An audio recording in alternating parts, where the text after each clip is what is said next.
Selamat pagi anak-anak semuanya. Pagi, Bu. Bagaimana kabarnya hari ini? Baik.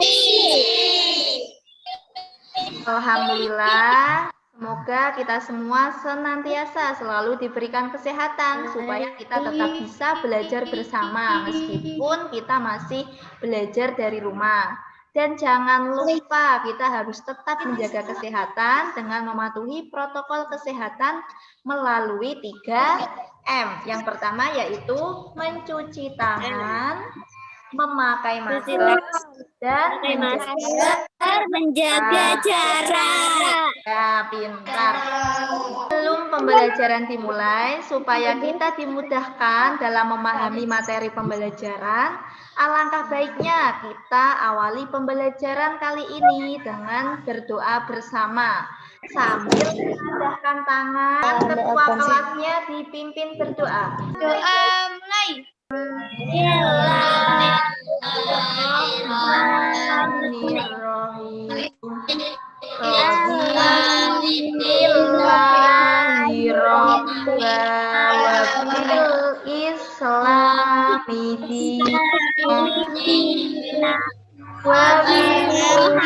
Muhammadin nabiyya wa rasulah ilma warzuqni fahman.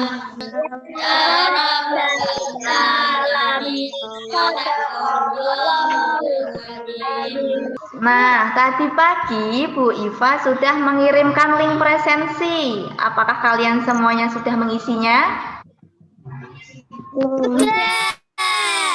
Ya, bagus. Belum segera diisi link presensinya. Nanti kalian bisa membuka WA group, kemudian klik link presensi. Seperti biasanya, sebelum pembelajaran dimulai, kita akan menyanyikan lagu wajib nasional supaya menumbuhkan rasa cinta tanah air terhadap tanah air Indonesia.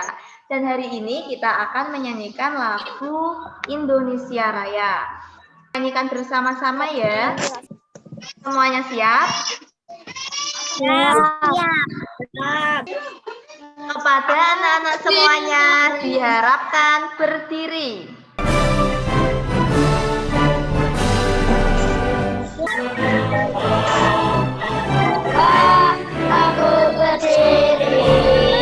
Menyanyikan lagu wajib nasional dengan penuh percaya diri dan penuh semangat.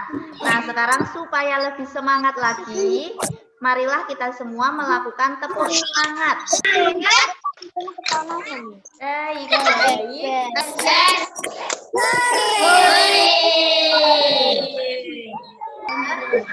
Tema 8, subtema 2, yaitu terkait daerah tempat tinggalku dan keunikan tempat tinggalku. Nah, materinya yaitu ada tokoh-tokoh dalam cerita fiksi, lalu tokoh protagonis dan tokoh antagonis, lalu macam-macam pengaruh gaya dengan gerak dan contoh pengaruh gaya terhadap gerakan benda di lingkungan sekitar. Pembelajaran kali ini diharapkan kalian dapat menganalisis gaya dengan gerak pada peristiwa di lingkungan sekitar dengan benar.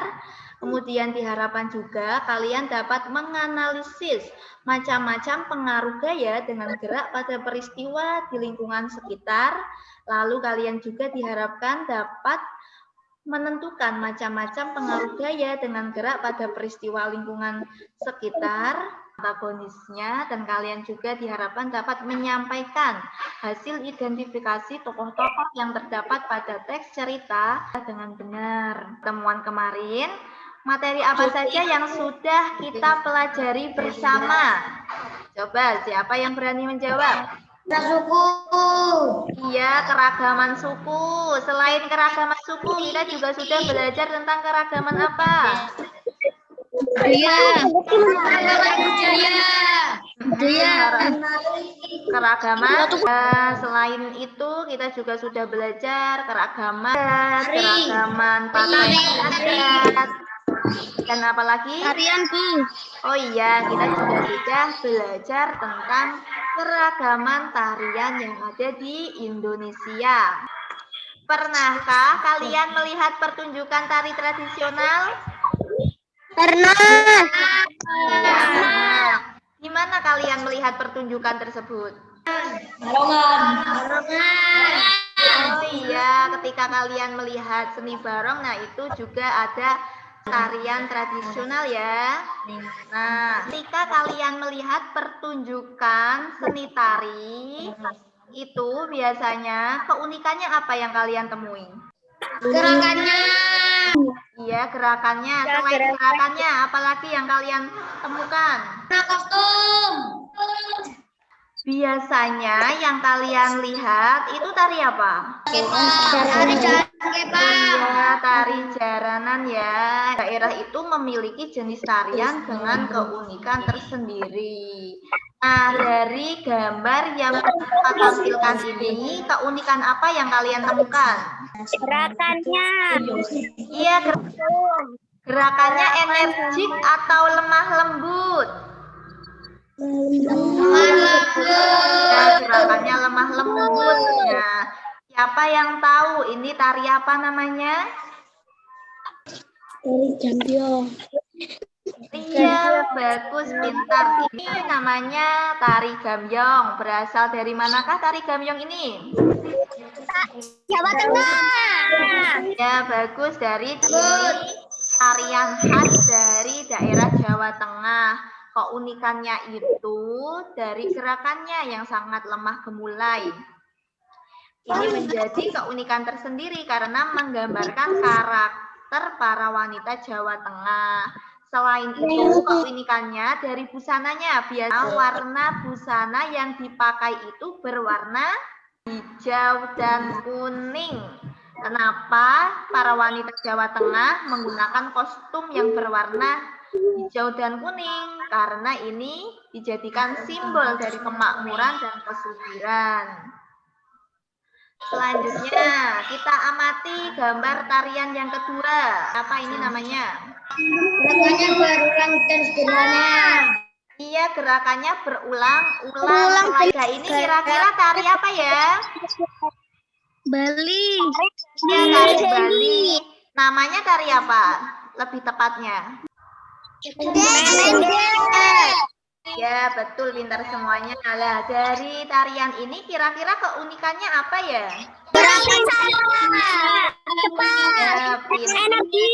Gerakan kepala dan mata. Iya, iya, pintar ya, bagus, betul semuanya. Jadi tari pendet ini identik dengan gerakan matanya. Lirikan penarinya sangat tajam dan seirama dengan musik pengiringnya. Ternyata tidak hanya mata saja, akan tetapi gerakan-gerakan tubuh yang lainnya juga gerak sesuai dengan bola mata. Selain itu ada hiasan kuku yang panjang yang membuat gerakan ini semakin bagus. Nah, jadi setiap daerah itu memiliki jenis tarian dengan keunikan sendiri. Misalnya keunikan tari dari Bali yang tadi sudah kalian identifikasi, diantaranya dalam penampilannya ada gerak-gerak tarian yang dilakukan dengan energik dan dinamis. Selain itu yang dari Jawa Tengah memiliki gerakan yang lemah lembut dan gemulai. Dan tadi ada juga tari dari daerah Sumatera yang fokus dengan gerakan kaki dan yang diulangi berkali-kali. Nah, di dalam sebuah tarian itu ada beberapa unsur, diantaranya yaitu ada unsur utama dalam tari, yaitu gerakan. Tanpa gerakan tidak ada yang namanya tari. Unsur lainnya adalah busana, ada tata rias, ada iringan, dan ada properti atau perlengkapan tari. Misalnya tadi sudah belajar berbagai macam tarian dan mengidentifikasi berbagai keunikannya. Lah, nanti kalian coba berdiskusi dengan teman kelompok kalian. Kalian mencari berbagai nama tarian dan asalnya dari mana dan keunikannya apa saja. Misalnya di sini ada nama tarian, nama tari gambyong, asal daerahnya ada dari Jawa Tengah. Kemudian keunikannya gerakannya lemah lembut dan gemulai. Selanjutnya ada tari kipas Pakarena yang berasal dari Sulawesi Selatan. Semuanya paham? Ini ada dua jenis karya tari, yaitu tarian tradisional dan tari kreasi baru. Yang dimaksud dengan tari tradisional adalah tarian yang telah mengalami perjalanan sejarah cukup lama. Contohnya yaitu ada tari Serimpi, Sangopati, dan tari Gambyong dari Jawa Tengah. Nah, satunya yaitu ada tari kreasi baru. Coba, siapa yang berani membacakan? Apa itu tari kreasi baru? Saya, Bu. Ya, Resa, coba. Tari garapan baru atau biasanya disebut juga tari modern. Ini contohnya, contoh dari gambar tari Manuk Rawe Bali. Dan ini ada tari apa ini namanya?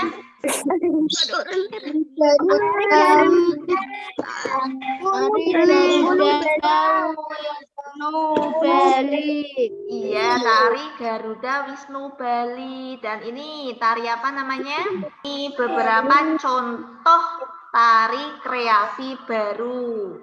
Jadi tarian ini tari garapan baru atau biasa disebut juga dengan modern. Siapa yang pernah pergi ke Bali? Misalnya kalian ingin pergi ke Bali itu, kalian melewati sebuah selat. Nah, di situ kalian bisa menaiki kapal biasanya. Nah, selat yang kalian lewati itu dinamakan selat. Iya, dinamakan selat Bali. Nah, coba kita baca bersama-sama asal-usul selat Bali. Siapa yang ingin membacakan paragraf pertama? Kan adalah putra Sidi Manisa dengan Pulau Jawa. Mani Angkeran suka sekali menghambur-hamburkan harta orang tua. Nah, dari cerita asal mula terjadinya selat Bali itu dinamakan cerita apa ya? Cerita? Iya, dinamakan cerita fiksi karena cerita tersebut hanyalah cerita cerita hayalan pengarang. Nah, di dalam cerita asal mula terjadinya selat Bali itu terdapat beberapa tokoh. Tokoh itu dibagi berdasarkan wataknya. Yang pertama yaitu tokoh protagonis. Di mana tokoh protagonis itu adalah tokoh yang wataknya disukai oleh pembacanya. Biasanya watak tokoh ini adalah watak yang baik, biasanya dermawan, jujur. Di cerita asal mula terjadinya selat Bali, siapa saja tokoh protagonisnya? Ayo, siapa yang berani menjawab? Siapa? Sidi Manisa. Iya, Empu Sidi Mantra. Nah, bagaimana wataknya si Empu Sidi Mantra itu? Baik. Hati dan penyabar. Protagonis atau antagonis? Antagonis. Mani Angkeran itu antagonis karena Mani Angkeran itu memiliki watak yang tamak atau sombong atau ambisius dan juga pembohong karena si Mani Angkeran ini membohongi ayahnya dan membohongi Naga Besuki. Dia bilang katanya dia sudah mau berubah, tetapi kenyataannya Mani Angkeran tetap tamak dan suka bukan uang. Selanjutnya nanti kalian di rumah berdiskusi ya, nanti diisikan di LKPT yang sudah Bu Iva kirimkan, mencari contoh cerita fiksi yang berasal dari daerah kalian. Kemudian kalian analisis siapa saja tokoh antagonisnya dan siapa juga tokoh protagonisnya. Semuanya paham? Iya, bagus. Selanjutnya coba Bu Iva ingin bertanya.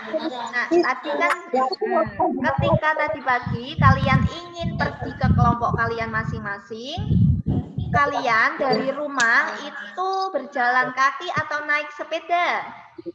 Naik sepeda.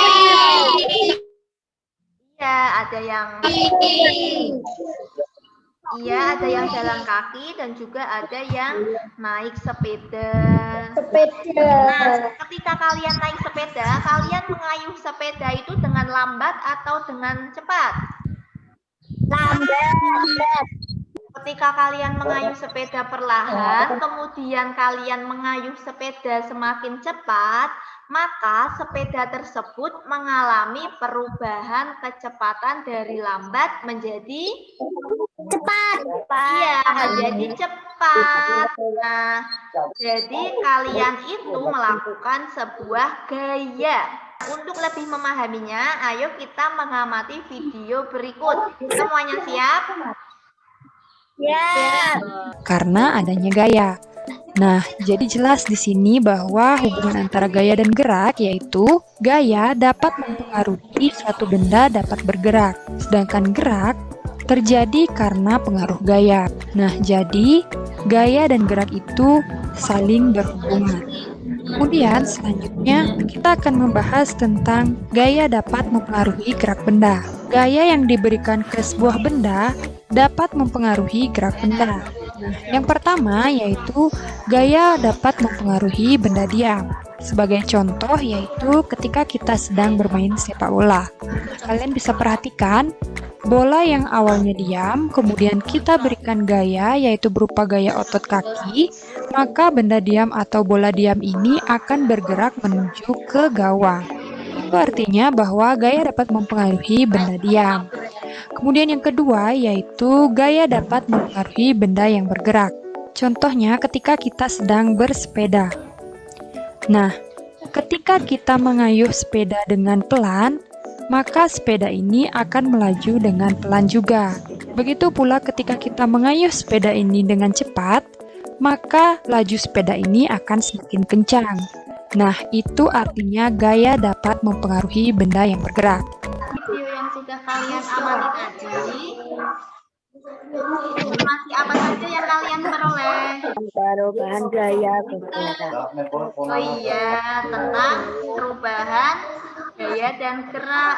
Misalnya tadi ya, bola yang diam, jika ditendang maka bola tersebut bergerak. Dapat kita simpulkan bahwa pengaruh gaya terhadap benda itu ada 4 macam. Yang pertama yaitu gaya mempengaruhi benda yang diam menjadi bergerak. Gambar seseorang yang sedang mendorong apa ini? Gerobak. Iya, mendorong gerobak. Jadi ini gaya dapat mempengaruhi benda bergerak lebih cepat atau lebih lambat. Kalau seseorang ini mendorongnya lebih cepat, maka gerobaknya akan berjalan lebih cepat dan kebalikannya. Selanjutnya, yang terakhir yaitu gaya dapat mempengaruhi arah gerak suatu benda. Ini di sini ada gambar apa, Vera? Coba ada gambar Anak apa? ingin bermain bola. Anak sedang ingin bermain bola. Iya, dapat mempengaruhi arah gerak suatu benda. Kalau si anak ini menendang bola ke depan, maka arahnya akan ke depan. Dan sebaliknya, kalau si anak ingin menendang bola ke arah samping, maka bolanya akan mengarah ke samping. Yang ingin menyampaikan hasil diskusi kelompoknya, bagaimana pengaruh gaya terhadap gerak benda yang ada di sekitar kalian. Kelompoknya Zizi, coba yuk. Kelompoknya Zizi dan Lina, Aska, yuk. Pengaruh gaya terhadap gerak benda. Contohnya adalah kegiatan mengayuh sepeda, kemudian mengeremnya. Kegiatan mengayuh sepeda ini membuktikan bahwa gaya mempengaruhi gerak benda dari benda yang bergerak menjadi diam. Iya, pintar ya, bagus. Jadi hasil dari kelompoknya Zizi itu Si Zizi dan kelompoknya menemukan kegiatan seseorang yang sedang mengayuh sepeda, di mana ketika mengayuh sepeda itu tiba-tiba ada ayam yang lewat di depannya, sehingga tanpa disengaja si anak itu mengeremnya. Hal itu membuktikan bahwa pengaruh gaya yang awalnya bergerak menjadi, kalian semuanya sudah paham? Sudah. Ya, kalau sudah, coba kita refleksikan apa saja yang telah dipelajari dari kegiatan hari ini. Kita dari tadi sudah belajar tentang apa saja ya? Dari keunikan tari, rasa dan daerah, tarian bentuk antagonis, maupun keunikan pengaruh gaya. Iya, kita sudah belajar tentang keunikan berbagai tarian daerah, dan kita juga kreasi baru. Kita juga sudah belajar pengaruh gaya terhadap gerak benda dan berbagai tokoh protagonis dan antagonis dalam sebuah cerita fiksi. Nah, kesimpulannya, jadi ada dua jenis tari ya, yaitu tari tradisional dan tari kreasi baru. Jenis-jenis tokoh dalam cerita fiksi itu ada tokoh utama dan tokoh tambahan. Kemudian berdasarkan peranannya yaitu ada tokoh protagonis dan tokoh antagonis, serta juga ada tokoh protagonis. Yang dapat mengerjakan soal evaluasi yang Ibu kirimkan di WA Group. Untuk pembelajaran pada pertemuan kali ini, silahkan ketua kelasnya dipimpin berdoa. Berdoa mulai. Pada pembelajaran selanjutnya kita akan belajar tentang materi tema 8 subtema 2 pembelajaran 3. Ibu cukupkan pembelajaran hari ini, tetap semangat, jangan lupa belajar. Wassalamualaikum warahmatullahi wabarakatuh. Assalamualaikum warahmatullahi